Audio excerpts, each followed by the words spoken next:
우리 가슴에 손을 얹고 교회됨의 고백 함께 하겠습니다. 나 여기에서 지금 교회가 되자. 하나님의 영광이라는 말을 우리는 자주 합니다. 하나님의 영광이 무엇일까요? 어떤 게 하나님의 영광일까요?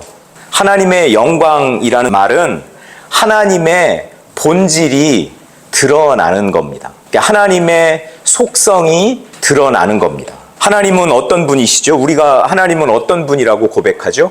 하나님은 완전하신 분이다. 또 하나님은 거룩하신 분이다. 이런 고백을 우리가 하잖아요. 그런 것들이 우리 삶 속에서 드러날 때 그것이 하나님의 영광이 되는 겁니다. 하나님의 사랑, 하나님의 공의, 하나님의 지혜, 하나님의 능력 등이 완전하게 조화를 이루고 있는데 그것이 우리가 볼 수 있게, 우리가 느낄 수 있게 또 감각적으로, 영적으로 우리 삶 가운데서 드러나는 것, 그것을 하나님의 영광이라고 이야기하는 거죠. 제일 먼저는 창조와 그 섭리 속에서 하나님의 영광이 드러나겠죠.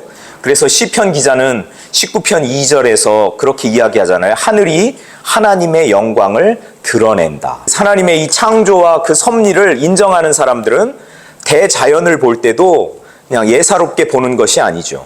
대자연을 보면서 그 안에 깃들어 있는 하나님의 영광을 보는 거죠. 왜냐하면 하늘이 하나님의 영광을 드러낸다고 했으니까요. 그걸 내가 느끼고 그 현장에서 내가 경험하면서 아, 하나님은 이렇게 영광스러운 분이시구나, 이렇게 인정하게 되는 거죠. 제일 중요한 것은 하나님의 구속 사역에서 하나님의 영광이 드러납니다. 그러니까 하나님이 구원하신 사건, 우리는 지금 출애굽에 대해서 이야기를 하고 있습니다. 애굽에서 압제당하고 고통당하는 이스라엘 백성들의 그 울부짖음을, 고난의 현장을 하나님이 외면하지 않으시고 하나님이 응답하시고 그리고 그들을 430년의 종살이에서, 노예 생활에서 해방시키십니다. 그들을 구원하십니다. 이 하나님의 구원의 현장, 그곳이 바로 하나님의 영광이 나타나 있는 거죠.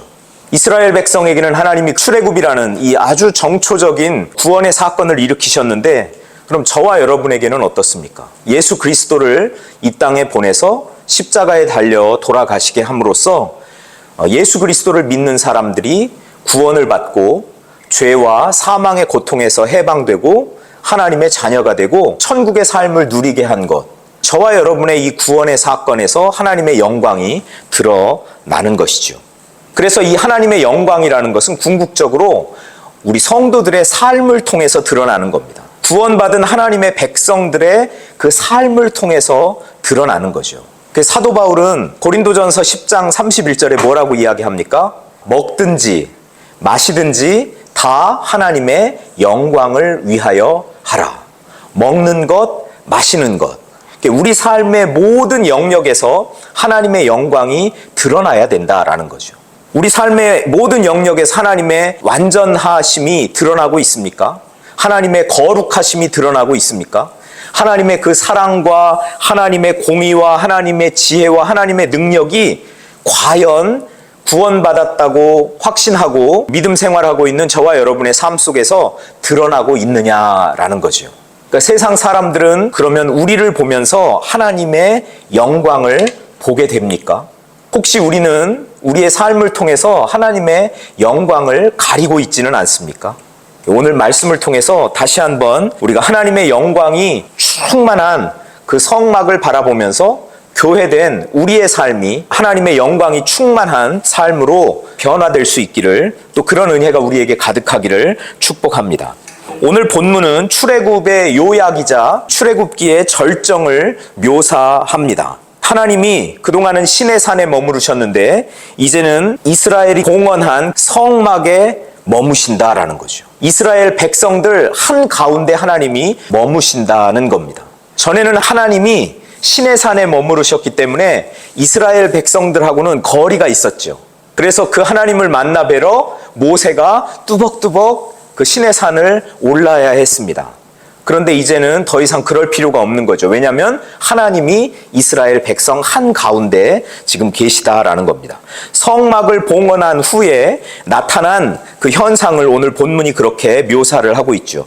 구름이 회막에 덮이고 여호와의 영광이 성막에 충만했다. 하나님이 이스라엘 백성을 왜 출애굽을 시키셨을까요? 이 질문을 개인화해서 또 우리 공동체적인 질문으로 바꿔서 하나님은 왜 나를 구원하셨을까요? 하나님은 왜 나여지 교회를 시작하셨을까요? 하나님은 왜 우리를 교회되게 하실까요? 그러니까 이 질문에 대한 답을 우리가 분명히 이 시간에 확인하고 그것을 내 개인적으로 적용하고 우리 교회에 적용하고 우리 삶 가운데 적용할 수 있었으면 좋겠습니다. 우리 출애굽기 29장 45절 46절 한번 살펴보겠습니다. 이 질문에 대한 답이 여기 있습니다. 하나님이 출애굽을 일으키신 그 목적이 거기에 분명하게 나타나 있습니다. 내가 이스라엘 자손 중에 거하여 그들의 하나님이 되리니 그들은 내가 그들의 하나님 여호와로서 그들 중에 거하려고 그들을 애굽 땅에서 인도하여 낸 줄을 알리라. 나는 그들의 하나님 여호와니라. 출애굽의 목적이 뭐라고요? 하나님이 그들 한가운데 거하시려고. 그래서 하나님이 그들 한가운데 거하시려고 뭘 만들었죠? 성막을 만들게 했죠. 그리고 성막이 봉헌됐을 때 실제로 하나님이 그들 한가운데 거하시는 겁니다. 오늘 본문에서 우리가 살펴보았듯이 구름이 회막에 덮이고 여호와의 영광이 성막에 충만했다. 구름은 하나님의 임재의 상징이고 하나님의 인도의 상징이죠. 하나님이 어떻게 인도하시는지 상징인데 그 하나님이 성막에 충만하게 거하셨다. 그러니까 하나님은 오늘 출애굽기 40장 34절 말씀을 통해서 하나님이 출애굽을 일으키신 그 목적을 여기서 성취하고 계시는 겁니다. 하나님은 천지를 창조하신 이래로 그리고 하나님이 아브라함을 만나서 아브라함에게 사명을 주신 이래로 모세를 불타는 떨기나무 사이에서 모세를 부르신 이래로 그리고 모세의 손을 들어 또 지팡이를 잡고 홍해바다를 가르는 그 이래로 하나님은 계속해서 이 방향으로 나아가고 계셨던 거예요. 어떤 방향으로요? 하나님이 하나님의 백성들 한가운데 거하시려는 방향으로 말입니다. 이게 출애굽의 목적입니다. 그리고 하나님은 그 출애굽의 목적을 오늘 비로소 이루신다는 거죠. 중간에 위기도 있었습니다. 모세는 하나님과 언약을 맺고 율법을 받으러 시내산에 올라갔는데 밑에서는 우리를 애굽에서 인도해낸 신을 만들어내라고 백성들이 아론에게 막 요구를 하니까 아론이 어쩔 수 없이 금고리, 금으로 된 거 그런 걸 모아가지고 금 송아지 형상의 우상을 만들어내요. 그랬더니 백성들이 뭐라고 그래요? 와, 이 금송아지가 우리를 애굽에서 인도해낸 우리의 신이다 라고 하는 거죠. 와, 이 하나님 입장에서 이게 상상이나 할 수 있는 일입니까? 나는 그들의 하나님이 되려고 그들을 애굽에서 인도해냈는데 그리고 나는 그들 한가운데에 내가 거하는 것 그래서 이스라엘 백성과 아주 친밀한 관계를 맺고 교제하고 싶어하는 그 하나님의 꿈이 산산조각 나는 거죠. 큰 위기였죠. 모세도 하나님이 직접 써주신 돌판을 깨버리지요. 큰 위기가 닥쳤습니다. 하나님의 계획이 다 망가질 위기에서 다시 한번 모세가 중보자로 서고 그리고 한 번 더 산에 올라가서 하나님의 율법을 받아오는 그러면서 다시 계약이 갱신되는 그리고 성막을 봉헌하게 되는 이런 일련의 과정을 거치면서 하나님의 계획이 성취되는 것을 우리가 보게 되는 거죠. 하나님의 영광은 하나님의 본질이 드러나는 거라고 말씀드렸습니다. 그게 하나님의 영광이라고 말씀드렸습니다. 하나님은 시내산에서 모세를 만나서 스스로 뭐라고 이야기하죠? 여호와라 여호와라 하나님이라 자비롭고 은혜롭고 노하기를 더디하시고 인자와 진실이 풍부하신 충만하신 분이 바로 우리 하나님이다. 이것이 나타나는 것이 하나님의 영광이라는 겁니다. 이 하나님의 본질이 나타나는 것이 하나님의 영광인데 지금 이스라엘이 봉헌한 이 성막에는 인자하시고 자비하시고 사랑이 많으시고 노하기를 더디하시고 그래서 이렇게 범죄한 이스라엘 백성도 죽이지 않으시고 다시 살리시는 그 하나님의 사랑, 하나님의 인자하심 그런 것들이 충만하게 나타난 하나님 영광의 현장이라고 이렇게 고백하고 있는 것이죠. 저와 여러분의 삶을 하나님은 하나님으로 가득 채우기를 원하시거든요. 그게 우리를 하나님이 구원하신 이유예요. 그래서 예수님을 보내주셨잖아요. 요한복음 1장 14절에 뭐라고 말씀합니까? 말씀이 육신이 되어 우리 가운데 거하심에 거하신다라는 표현이 원어적으로는 텐트를 친다. 천막을 친다. 즉 하나님이 우리 가운데서 성막을 만드신 거예요. 하나님이 거하실 처소를 우리 가운데서 만드셨어요. 그래서 사람들이 예수님을 보니까 하나님의 영광이라고 그랬어요. 그리고 은혜와 진리가 충만하더라. 하나님의 본질이 예수 그리스도를 통해서 막 발현이 되고 있는 거예요. 드러나는 거예요. 예수님은 하나님의 영광을 온전히 드러내신 분이에요. 그런데 예수님이 이제 십자가를 지시고 그리고 부활하시고 그리고 하나님 나라로 다시 떠나가셔야 되네요. 우리를 하나님은 고아와 같이 내버려 두지 않으시고 우리에게 성령을 보내주셨어요. 그래서 성령이 우리 안에 거하시면 우리가 성전이 되는 거예요. 우리가 교회가 되는 거예요. 우리가 하나님이 그렇게 원하시는 하나님의 처소가 되는 거예요. 그래서 구원의 이 하나님의 이 놀라운 구원의 역사는 바로 나를 위한 거예요. 하나님은 나를 찾으세요. 내가 하나님의 처소가 되기를 원하세요. 내 안을 하나님으로 가득 채우기를 원하세요. 그래서 우리가 이 땅에 살면서 성령 충만해야 할 이유가 바로 거기에 있는 겁니다. 내가 성령 충만하면 나를 통해서 하나님의 영광이 드러나게 돼 있어요. 마치 사람들이 예수님을 바라보았을 때 와, 하나님의 영광 그 자체시구나. 은혜와 진리가 어떻게 저 안에는 저렇게 가득하지? 그러니까 예수 믿고 구원받고 살아가는 우리들의 삶에서 우리가 하나님의 영광을 드러낸다는 게 바로 그런 겁니다. 세상 사람들이 우리를 보면 마치 하나님을 보는 것 같아야 되거든요. 그게 정답이지만 우리는 연약하기 때문에, 우리는 부족하기 때문에, 때로는 죄 가운데 있기 때문에, 때로는 하나님의 거룩을 온전히 담아낼 수 없는 그런 미약한 존재들이기 때문에, 무능한 존재이고 연약한 존재이고 무지한 사람들이기 때문에 그 하나님의 영광을 온전히 드러내지 못하는 것이죠. 그래서 우리는 꾸준히 끊임없이 성령의 충만함을 구해야 되는 겁니다. 성령님, 내 안에 충만하게 임하여 주옵소서. 그래서 성령의 열매가 내 삶에 나타나기를 소망합니다. 우리의 연약함 속에서도 하나님은 우리를 멸망 가운데 거하게 내버려 두지 않으신다는 거죠.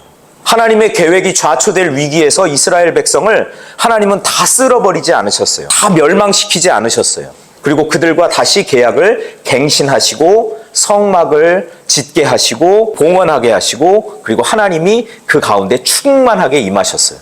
이게 하나님의 영광이에요. 여러분, 우리의 마음을 하나님으로 가득 채우기 원하시는 그 하나님의 마음을 우리가 잘 받아서 매일매일의 삶 속에서 하나님으로 가득 채우실 수 있기를 축복합니다. 하나님의 계획이 무산될 위기는 여러분, 우리가 우리의 마음을 무엇으로 채우느냐라는 이야기거든요. 이스라엘 백성들은요, 자기들의 필요를 자기들이 스스로 공급하기를 원했어요. 자기들의 필요를 자기들이 채워가기를 원한 거예요. 그래서 어떻게 했어요? 우리를 애굽에서 인도해낸 신을 만들어내라. 그래서 귀고리 내고 금부치를 내서 거기서 금송아지 우상을 만들어낸 거예요. 그들의 삶에 하나님은 안 계신 거죠. 그들의 삶에 하나님이 거하실 수가 없는 거죠. 자기들의 필요를 자기들 스스로 채워가면서 문제를 해결하면서 살려는 그런 아주 인간 본위적인 그런 삶의 모습, 그것이 하나님의 계획을 망가뜨리는 것. 그것이 저와 여러분을 성전 만드시려는, 저와 여러분을 성막 만드시고 저와 여러분을 교회 만드시려는 하나님의 계획을 무산시키는 겁니다. 내가 하나님을 믿는다고 하면서 나의 필요를 내 인간적인 능력으로, 나의 지혜로, 나의 수단으로, 나의 수완으로, 또 내가 가진 자원들로 나의 모든 필요를 나는 해결하면서 살 수 있어 라고 생각하는 그것이 바로 우리를 통해서 교회를 이루고 거룩한 하나님의 처소가 되게 하려는 하나님의 생각을 무너뜨린다라는 겁니다. 결국 하나님이 우리 안에 성막을 지으시고 하나님이 그 안에 충만하게 거하신다라는 이야기는 하나님이 우리의 공급자가 되신다는 이야기죠. 구원받은 하나님의 백성들은 자기 자원으로 사는 것이 아닙니다. 하나님이 공급해 주시는 그 자원으로 사는 거죠. 그래서 이스라엘 백성이 앞으로 살아갈 모습을 한번 보십시오. 구름이 떠서 이동하면 이스라엘 백성들이 다시 출발합니다. 구름이 머무르면 다시 멈춰 섭니다. 이런 삶을 살게 된다는 거죠.